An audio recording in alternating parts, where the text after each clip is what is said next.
Bismillah. Quran surah kedua Al-Baqarah ayat 45 sampai 46. Bismillah. Wasta'inu bis-sabri was-salah. Perhatikan kaidahnya, kita akan memulai salat seperti Nabi tadi tunjukkan, tapi cara memulai salat ini dibuka oleh Al-Quran dengan pembukaan yang meminta kita untuk fokus betul. Wasta'inu bis-sabri was-salah. Dan jika Anda memiliki persoalan dalam kehidupan, maka mintakan solusinya. Awas, tolong fokus ya. Ini kaidah utama di Quran. Ya, Allah menyampaikan kalau Anda sedang diuji dengan masalah, pilihannya cuma satu. Cuma satu. Ya. Memohon kepada Allah solusi, bukan mengeluh. Ingat, kalau sedang punya masalah, jangan mengeluh, karena tidak ada ayat di Quran untuk mengeluh. Kalau ada satu ayat saja untuk mengeluh, insya Allah saya orang pertama yang akan mempraktekannya. Betul, nggak ada ayat di Quran tentang keluhan. Jadi kalau Anda sedang punya persoalan dalam hidup, jangan mengeluh, karena mengeluh hanya menambah persoalan. Jadi terima, ingat, terima dengan sabar. Bis-sabri, terima dengan sabar. Ingat ya, saya sering sampaikan kalimat ini. Kaidah masalah di Quran itu diikat dengan dua ayat utama. Ayat pertama ada di Al-Baqarah ayat 286. Kaidahnya berbunyi, la yukallifullahu nafsan illa wus'aha. Jelas, la yukallifullahu nafsan illa wus'aha. Allah tidak mungkin memberikan ujian persoalan hidup pada seseorang kecuali ia mampu mengatasinya. Mustahil Allah menguji di luar batas kemampuan kita. Mustahil itu. Jadi ketika Anda diuji dengan masalah, itu tandanya Anda mampu mengatasinya. Di sebesar apapun masalahnya. Anda hadir sekarang di masjid ini, di rumah Allah, sedang punya masalah, beratnya luar biasa misal. Itu tandanya cuman Anda yang bisa mengatasinya. Karena itu tidak dititipkan kepada hamba yang lain, karena cuman Anda yang mampu, yang lain tidak. Mungkinlah. Karena itu mustahil Allah titipkan pada yang lain. Ya, mustahil. Jadi diberikan kepada kita karena kita mampu mengatasinya. Karena itu berbahagialah karena kita yang terpilih, yang lain belum dipilih. Karena cuma kita yang mampu. Jelas ya? Tapi jangan berlebihan dalam melampiaskan atau meluapkan kebahagiaan. Sedang punya masalah, ceklik, alhamdulillah, saya yang diuji, yang lain tidak. Cuman saya memang yang mampu, misalnya gitu kan. Nah, itu berlebihan. Ya, itu berlebihan. Jadi ketika Anda dapatkan itu, satu, yakini bahwa setiap persoalan itu pasti tidak mungkin dititipkan kecuali kita punya kemampuan mengatasinya. Yang kedua kaidahnya diikat di surah Al-Insyirah itu. Jelas itu. Ya, inna ma'al usri yusra. Jelas, bahkan ditegaskan nanti sifat Allahnya di Quran surah kedua Al-Baqarah ayat 185. Posisi paling kiri di pertengahan itu. Yuridullahu bikumul yusra wala yuridu bikumul usra. Kaidah kedua, inna ma'al usri yusra. Seberat apapun persoalan, kata Allah, akan selalu ada solusinya. Tolong tanamkan di benak kita kaidah itu. Yang pakai itu orang lain. Yang pakai orang lain, padahal yang punya kaidahnya kita. Kata Al-Quran, setiap ada masalah, pasti ada solusinya. Nggak ada masalah yang nggak ada solusinya itu. Jadi ketika Anda punya persoalan, yakinkan pada jiwa. Paling gampang begini, pasti selesai. Itu aja. Minimal akan memberikan ketenangan itu. Itu silahkan Anda tanyakan pada pakar psikolog misalnya, ya, pada pakar-pakar yang terkait dengan perilaku dan sebagainya. Ketika kalimat itu dihadirkan dalam jiwa, minimal ada ketenangan dalam jiwa kita. Ada masalah, insya Allah selesai. Paling beres. Ya. Walaupun solusinya belum tiba, tapi minimal hati kita bisa tenang di situ. Jelas sampai sini? Baik, jadi ini bagian pertama. Nah, ternyata Allah tidak mendiamkan sampai situ. Maaf, wasta'inu bis-sabri. Jika Anda punya persoalan, terima dengan sabar. Cara sabarnya tadi, yakinkan bahwa kita bisa atasi. Selalu ada solusinya. Bahkan kata Nabi, bahkan penyakit pun kata Nabi akan selalu ada obatnya, kecuali kematian. Ya, kecuali kematian. Baik, setelah itu lanjutkan. Wassalah. Dan mintakan kepada Allah solusinya lewat salat. Lewat salat. Jadi Allah nggak mungkin membiarkan orang punya masalah bahkan sampai besoknya. Jadi saat Anda dipanggil salat, itu salah satu fungsi salat yang pernah saya jelaskan di pertemuan lalu.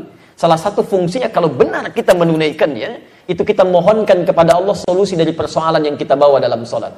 Begitu Anda memohon, selesai persoalan kita. Selesai.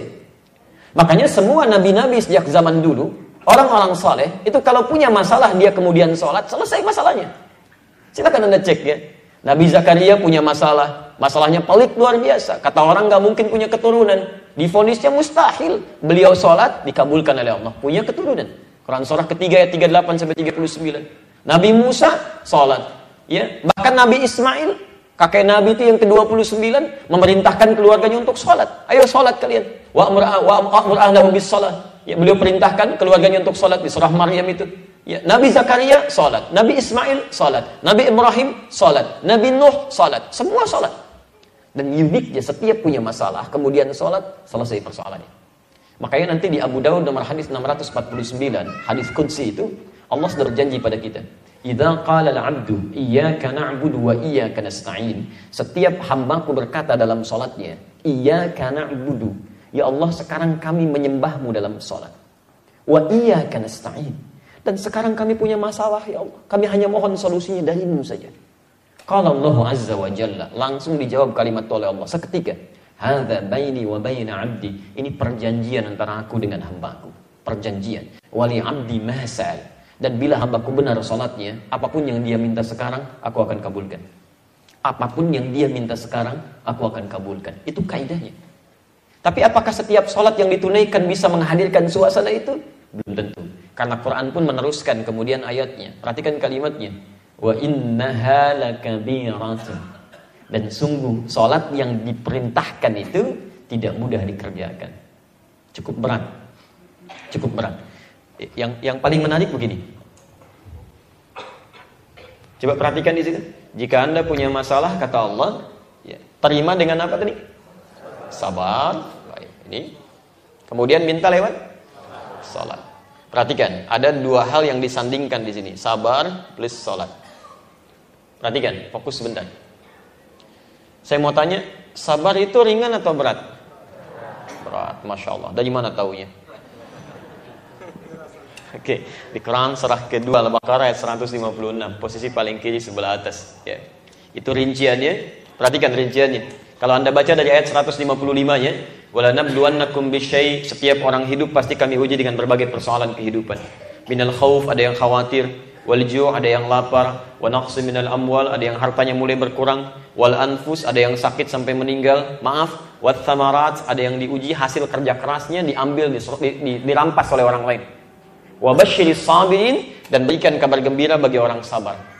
Jadi ada orang-orang yang ketika diuji dengan masalah kehidupan, dia tenang aja. Saking tenangnya malah gembira. Ya Allah, terima kasih menitipkan ujian kepada saya, tidak kepada yang lain. Bukankah dengan ujian itu ada pahala? Bukankah dengan ujian itu engkau percaya kepada saya? Diberikan ujiannya kepada saya, tidak kepada yang lain. Berarti Allah percaya dengan saya, ingin memberikan pahala. Bukankah pahala bersanding dengan ujian? Ya, kalau nggak ada ujian, bagaimana ada pahalanya? Kalau nggak ada proses, bagaimana ada kebaikannya? Jadi orang sabar itu ketika menerima ujian, dia malah senang, bukan mengeluh. Alhamdulillah, hari ini dikasih pahala. Tapi itu nggak mudah. Nggak mudah. Alladzina idza asabathum musibah qalu inna lillahi wa inna ilaihi raji'un. Perhatikan hubungan sabar dengan persoalan. Bagaimana lahir kesimpulan berat di sini? Satu, ayat yang mengatakan wala nabluwannakum. Dan setiap orang hidup, lihat rumusnya ya, hidup. Nabluwannakum bisyai, kami akan uji dengan masalah. Jadi setiap orang hidup pasti akan mendapatkan ujian persoalan kehidupan. Masalah diturunkan bukan ingin menjadikan kehidupan bermasalah, tapi untuk meningkatkan kualitas kehidupan yang kita jalani. Kalau tidak ada bohong, bagaimana diketahui jujur? Kalau tidak ada sombong, bagaimana bisa muncul rendah hati? Kalau tidak ada, misal, mohon maaf ya, marah, bagaimana bisa diketahui sabar? Ini diciptakan oleh Allah persoalan untuk meningkatkan kualitas kehidupan kita. Kalau anak SD tidak ujian, bagaimana bisa masuk SMP? Dan seterusnya. Tapi poinnya adalah, masalah ini ternyata rumusnya akan selalu bersanding dengan kehidupan. Jadi sepanjang orang hidup, pasti punya masalah. Tidak ada orang hidup yang tidak punya masalah. Pasti minimal sekecil apapun, pasti punya masalah. Termasuk mohon maaf, Anda sekarang tenang-tenang, nyaman, belum tentu nggak punya masalah itu. Mungkin di rumah ada yang belum selesai, di kantor ada yang belum tuntas. Rumusnya, sepanjang hidup pasti punya masalah. Persamaan terbaliknya, orang yang tidak ingin punya masalah, itu tandanya tidak ingin hidup. Masalah selesai kalau sudah meninggal, selesai. Jadi kalau Anda tidak ingin punya persoalan, artinya sudah tidak ingin hidup. Karena hanya mengakhiri kehidupan, selesai persoalan hidup. Jelas di sini? Tapi bukan berarti bunuh diri ya, itu salah. Itu menambah lagi persoalan kehidupan. Jelas ya? Nah, Sekarang fokus sebentar. Saya mau tanya dulu. Anda mau punya masalah atau tidak punya masalah? Halo? Ingin punya masalah atau tidak ingin punya masalah? Kenapa tersenyum? Sudah selesai kan? Kenapa mengeluh ketika diberikan? Ya Allah, saya pengen punya masalah. Dikasih malah mengeluh. Baik kan? Oh, hati-hati ya. Yang tidak ingin punya masalah berarti tidak ingin hidup. Sampai sini, ini belum tuntas. Supaya ini mudah diselesaikan, wabasyiris sabirin, rumusnya sabar. Bahkan kalau Anda sudah mendapatkan tingkat kesabaran ini, ketika masalah datang, malah bukan mengeluh, tapi bahagia, malah senang. Kalau sudah paham rumusnya. Lihat kalimatnya. Hidup berbanding lurus dengan masalah, berbanding lurus dengan solusi. Sabar. Jadi sepanjang kita hidup, sabar itu dituntut. Dari mana tahu beratnya sabar? Karena sabar ini selalu bersanding dengan masalah, plus tidak ada batasnya, kecuali sampai kita wafat. Ini nggak ada batas kesabaran. Sepanjang Anda hidup, ini sabar harus terus ada. Ini yang menjadikan sabar begitu berat dibawa dalam kehidupan. Masalah lagi, sabar lagi, dan nggak ada batasnya. Di orang-orang yang mengatakan, misal, hilang batas kesabaran saya, itu pun sama, tandanya pengen cepat meninggal. Kalau hilang sabar, ya selesai kehidupan. Jelas di sini? Nah, di sini kita simpulkan, sabar tidak mudah untuk dipraktekkan. Tapi ketika sabar disandingkan dengan sholat, ini yang mau saya jelaskan. Ketika sabar disandingkan dengan sholat di Quran surah kedua ayat ke-45 ini, tiba-tiba oleh Allah kalimat sabarnya dihilangkan, dimunculkan dengan kata ganti menunjuk pada sholat, dan disebut lebih berat dibandingkan dengan sabar. Lihat kalimatnya, wasta'inu bis-sabri was-shalah. Wa innaha, dan sholat itu. Kalau kalimat normalnya harusnya wa innahuma, karena yang disebutkan sebelumnya dua, sabar dan sholat. Harusnya Allah mengatakan begini, dan sabar dan sholat itu tidak mudah dikerjakan. Tapi yang satu dihapus oleh Allah, sabar tidak disebutkan, kata gantinya hanya menunjuk kepada sholat. Wa innaha, dalam kalimat bahasa Arab seperti ini memiliki rumus seperti ini ingin menyampaikan pesan bahwa ada perbandingan di situ. Dari dua hal yang dibandingkan oleh Allah, jika yang satu dihapus, itu tandanya yang dihapus lebih ringan dibandingkan dengan yang dimunculkan.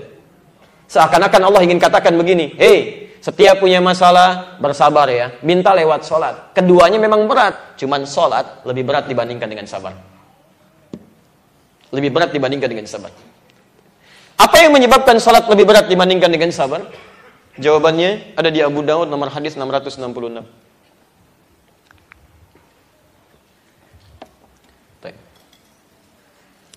Sabar, seberat apapun, itu masih memungkinkan kita untuk mengingat hal yang terkait dengan aktivitas kita. Anda punya masalah, masih ingat makan, kan? Masya Allah, masih ingat minum, masih ingat orang-orang sekitaran kita, masih menghadirkan ingatan yang cukup kuat. Tapi sholat, Masya Allah, lihat keterangan Nabi. Aqimus sufuf, wahadu bainal manakib wal aqdam. Rapatkan saf kalian, sejajarkan. Rumus rapatnya apabila tumitnya sejajar dengan bahunya, kata Nabi. Kemudian setelah itu ada yang cukup menarik. Wala tadharu furjatin lisyaitan. Jangan biarkan setan masuk di celah-celah orang yang sholat. Di celah-celah. Jadi ketika Anda membentuk saf, itu setan berusaha masuk nih. Lihat fokus ya. Setan berusaha masuk. Begitu dia masuk, kata Nabi, walayyinu bi'aidi ikhwanikum. Rapatkan saf dan ringankan orang untuk mulai bertakbir. Saat bertakbir itulah kemudian fayaqulu uzkur kadza uzkur kadza. Saat Anda mulai bertakbir, setan mulai mengatakan, ingat ini ya, ingat itu ya. Sebelum takbir Anda biasa saja. Kalau nggak percaya silahkan praktekkan. Sebelum takbir itu tenang-tenang aja. Tapi Masya Allah, setelah bertakbir, baik orang yang punya masalah ataupun orang yang merasa tidak punya masalah, itu keadaannya akan sama.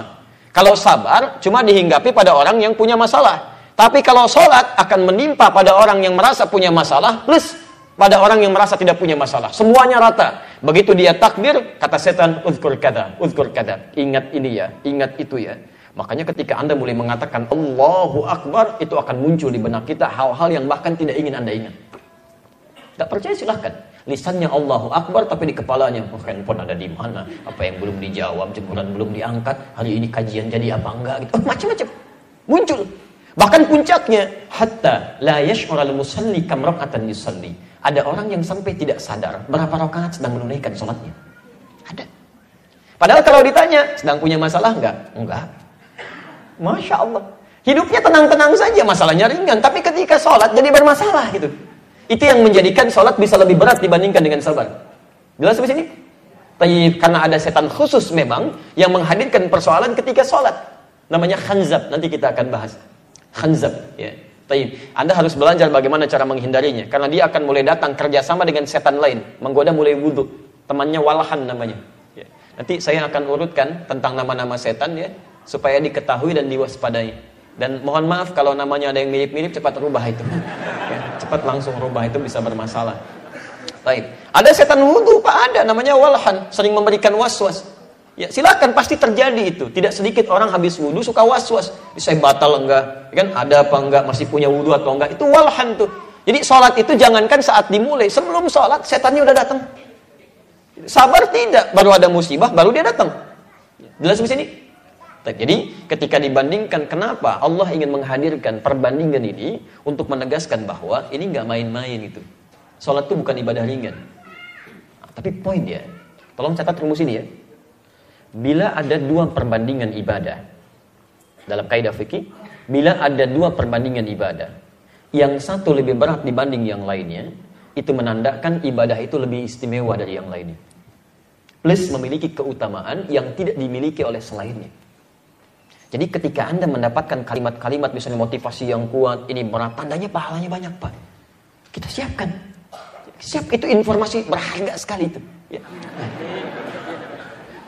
Taib. Nah, rumusnya adalah jika Nabi tetap meminta kita atau ada perbandingan sesuatu yang besar, ini menandakan pahalanya banyak. Makanya ketika disebutkan lebih besar dibanding sabar, ini menandakan pahala salat itu banyak, Pak. Sampai nanti kita akan bahas lebih dalam lagi. Ternyata amal yang pertama dihisab oleh Allah itu sholat. Nanti di Abu Daud nomor hadis 864. Inna awwala ma yuhasabu bihil abdu yaumal qiyamati as-shalah. Maaf ya, Anda walaupun ratusan kali umrah, sholat Anda bermasalah, umrahnya nggak akan ada nilainya. Yang diuji pertama kali sholatnya. Jika bagus, indikasi amal yang lain bagus. Jika bermasalah, yang lain pasti ada persoalan. Nah, karena itu, maaf, ya Allah, bagaimana supaya salat ini jadi ringan saat ditunaikan? Baik. Teruskan ayatnya. Kita mulai inti pembahasan kita. Illa 'alal khashi'in. Salat ini akan berat ditunaikan lebih daripada mengemban sabar dalam kehidupan, kecuali bagi orang khusyuk. Khusyuk. Masya Allah. Illa 'alal khashi'in. Kecuali bagi orang khusyuk.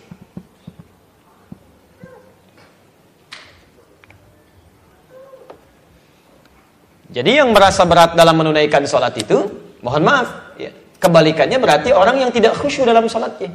Karena bagi orang khusyuk itu nggak ada yang berat, ringan aja kok biasa. Jadi kalau Anda merasa berat menunaikan sholat, maaf, jangankan untuk sholatnya, mau dekat waktu sholat aja sudah malas-malas, itu tanda pertama sholat Anda tidak khusyuk. Bagi orang khusyuk itu biasa. Ingat ya, ada orang yang menunaikan sholat fardu saja masih malas-malas, ketika fardu masih tenang-tenang. Ada orang yang ketinggalan sholat sunnah sudah gelisah, Pak. Ada orang dengar iqamat sampai qomat, Pak, belum ingat sholat. Ada orang yang belum azan belum berkumandang atau baru dengar azan sudah mengatakan saya terlambat nih. Saya terlambat. Padahal azan baru berkumandang. Tadi subuh kan 4.35. Dia biasa tahajud bangun jam 3. Tiba-tiba dia bangun pas azan. Allahu Akbar, ya Allah, terlambat saya. Padahal subuh belum dimulai. 4.35, subuh belum dimulai, baru azan, dia sudah menyesal. Ada orang yang bangun jam 5:34, lewat tuh. Bukan cuma qomatnya, waktu sholat udah lewat, dia tenang aja. Ini menandakan kalau dia merasa, Anda satu hari kalau merasa berat menunaikan sholat, itu tandanya, itu tanda pertama ada ketidakkhusyuan dalam menunaikan sholatnya.